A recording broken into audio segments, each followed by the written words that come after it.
लो भाई देखो मेरी माँ खावा है मैगी। मैं ले आई हूँ मैगी बना कर। मेरी माँ ने मैगी घनी पसंद है।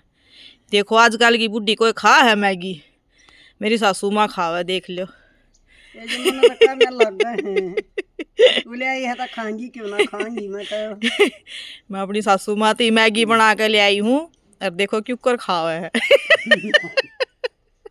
गपड़ गपड़ निकल जाए। दांत रे यो कान्ना की है। यो कान्ना बैठा नवा धोवा कर ले आई हूँ। आज गाम लगाऊंगी कान्ना के।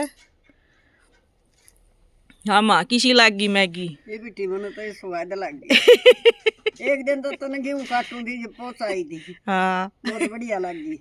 हाँ, बना के लेकर गई थी। हाँ बस उस दिन बचा जो फिर ले आई तू मना तो बढ़िया लगी बेटी। मेरे याद आ गई मकाले माती भी बनाई थी लिशा की बनाई थी।